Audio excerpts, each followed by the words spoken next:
सुखदेव सिंह गोगामेडी हत्याकांड के बाद इस बात की चर्चा बड़े जोरों पर चल रही है कि किन किन नेताओं व सामाजिक नेताओं को गैंगस्टरों से थ्रेट है, उन्हें धमकियां मिल रही है या उन्हें हमले का डर है।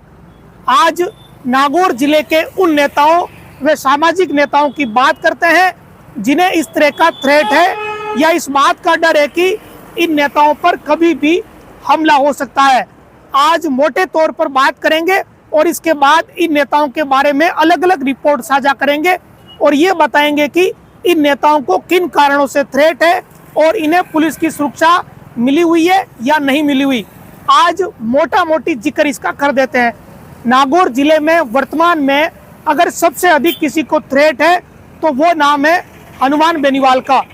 इसी कारण से हनुमान बेनीवाल को बाकायदा गनमैन भी मुहैया कराए गए हैं।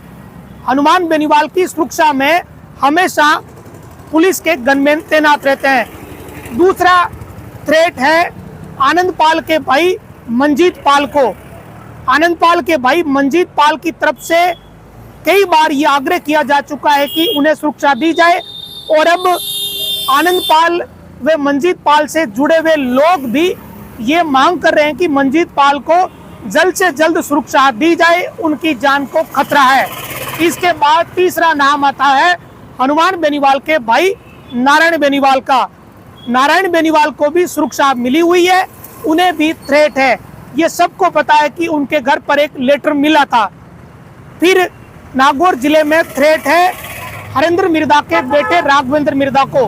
राघवेंद्र मिर्दा को भी इस तरह की धमकी भरी चिट्ठी मिली थी। अब नागौर जिले में जिनको थ्रेट है, जिनके बारे में सार्वजनिक रूप से सबको पता है, उनमें से 4 लोगों में से 3 को सुरक्षा मिली हुई है। इनके यहाँ पुलिस तैनात रहती है, चाहे घर की बात करो या फिर वो कहीं भी जाते हैं तो उन्हें पुलिसकर्मी उनके साथ बाकायदा साथ रहते हैं। उन पुलिसकर्मियों के पास हाईटेक राइफल भी रहती है, यानी हथियारबंद गनमैन हनुमान बेनीवाल को मिले हुए हैं। फिर बात आती है राघवेंद्र मिर्दा की। राघवेंद्र मिर्दा को भी हाल ही में एक पुलिस का गनमैन उपलब्ध करवा दिया गया है। चुनाव के दौरान हमने देखा कि वो गनमैन हरेंद्र मिर्दा व राघवेंद्र मिर्दा के साथ घूम रहा था। तो हनुमान बेनीवाल को सुरक्षा मिल गई, राघवेंद्र मिर्दा को सुरक्षा मिल गई, फिर नारायण बेनीवाल को भी सुरक्षा मिल चुकी है। जब नारायण बेनीवाल के घर पर चिट्ठी मिली थी तो उसके बाद नारायण बेनीवाल की सुरक्षा बढ़ा दी गई थी। कई दिनों तक तो उनके घर पर कई पुलिसकर्मी तैनात रहते थे। अब हनुमान बेनीवाल को जब से सुखदेव गोगामेडी का हत्याकांड हुआ है उसके बाद से बेनीवाल की सुरक्षा भी बढ़ा दी गई है, लेकिन सुरक्षा नहीं मिली हुई है। तो वो मंजीत पाल को, मंजीत पाल ने ठीक उसी तरीके से अपनी सुरक्षा कर रखी है जैसे सुखदेव सिंह गोगामेडी ने कर रखी है। उनके अपनी निजी सुरक्षा गार्ड है या जो निजी लोग हैं वो ही मंजीत पाल की सुरक्षा कर रहे हैं।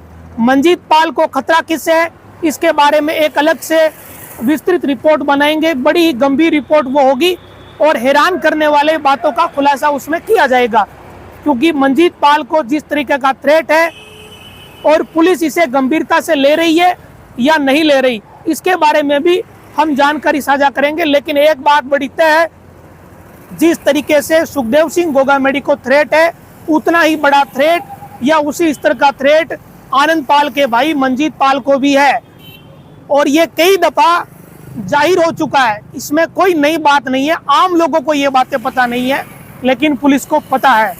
लेकिन सुरक्षा क्यों नहीं मिली, इसके पीछे के क्या कारण है, इसके बारे में भी विस्तृत चर्चा एक अलग रिपोर्ट में करेंगे। हनुमान बेनीवाल को थ्रेट किन लोगों से है और कितनी सालों से उन्हें थ्रेट है, उन्हें धमकियां मिलती है। सोशल मीडिया की बात कर लो या जो सार्वजनिक रूप से लोग टिप्पणी करते हैं, इस तरह के थ्रेट हनुमान बेनीवाल को लंबे समय से है।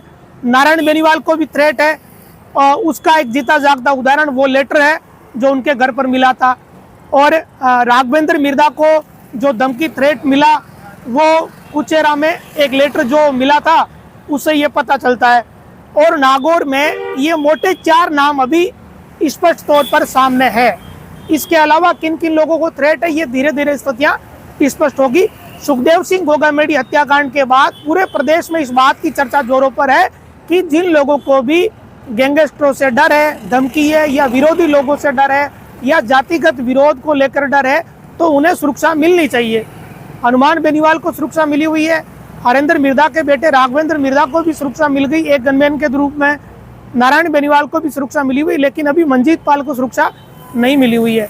मंजीत पाल के खिलाफ भी कई मुकदमे रहे, ये सभी जानते हैं, और अभी वो जमानत पर है कई मामलों में वो बरी भी हो गए, और अभी वो सामाजिक व राजनीति की गतिविधियों में सक्रिय इस चुनाव के दौरान लाडनू में रहे हैं, और आनंद सेवा समिति वो चला रहे आनंद पाल के नाम से। तो इन लोगों को बड़ा गंभीर प्रवृत्ति का थ्रेट है। किन लोगों को ज़्यादा गंभीर प्रवृत्ति का थ्रेट है या किसे कम गंभीर है, इसका ठीक आंकलन पुलिस ही कर पाती है, आम लोगों के बस का ये नहीं है। लेकिन इन लोगों को थ्रेट जरूर है, ये सभी जानते हैं। अंदर खाने इन बातों की चर्चा कई बार होती है, लेकिन सार्वजनिक रूप से लोग नहीं बोलते। हनुमान बेनीवाल की सुरक्षा और बढ़ाई जाए, इसे लेकर बेनीवाल के समर्थक दर्जनों बार ट्विटर पर ट्रेंड करवा चुके हैं। इस बात को लेकर भी ट्रेंड करवाया जा चुका है कि बेनीवाल को Z+ की सुरक्षा दी जाए। नारायण बेनीवाल को लेकर भी उनके समर्थक हमेशा चिंतित रहते हैं। हरेंद्र मिर्धा के बेटे राघवेंद्र मिर्धा के मामले में भी सुरक्षा उन्हें मिल गई। लेकिन ये चीज़ें है क्या, ये धमकियों का सिलसिला कैसे चलता है, कैसे शुरू हुआ, इनके परिणाम क्या निकले पुलिस की जांचों में, ये और ही गंभीर बात है। जिन लोगों को थ्रेट लेटरों के जरिए मिले हैं, उनकी जांचों में क्या हुआ, इसे लेकर भी एक अलग से रिपोर्ट आपके साथ बनाएंगे। हनुमान बेनीवाल का थ्रेट, मंजीत पाल को किस तरह की उन्हें जान का डर है, राघवेंद्र मिर्धा का डर किस तरीके का है, और नारायण बेनीवाल का डर किस तरीके का, इसके बारे में सबको लेकर एक अलग अलग रिपोर्ट बनाएंगे, क्योंकि नहीं तो ये रिपोर्ट बड़ी विस्तृत बन जाएगी। तो आज मोटा मोटी हमने ये बताया कि नागौर व जो डीडवाना जिला नया जिला है, उसमें ये कई लोग ऐसे हैं जिन्हें थ्रेट है। हो सकता है कि जो नाम हम बता रहे हैं उनके अलावा भी कई लोगों को इस तरीके का डर हो, लेकिन इसमें कॉमन चीज़ ये है कि सबको धमकियाँ मिल चुकी है। 3 को सुरक्षा मिली हुई है, 1 जने को सुरक्षा नहीं मिली हुई है, और जो धमकी देने वाले लोग हैं वो अलग अलग गैंग, अलग अलग वर्ग या अलग अलग क्षेत्रों से ताल्लुक रखने वाले लोग, ये डिफरेंट है इन चारों मामलों में। तो आज सुखदेव सिंह गोगामेडी के मामले में ये चर्चाएं चल रही है कि उन्हें सुरक्षा मिलनी चाहिए।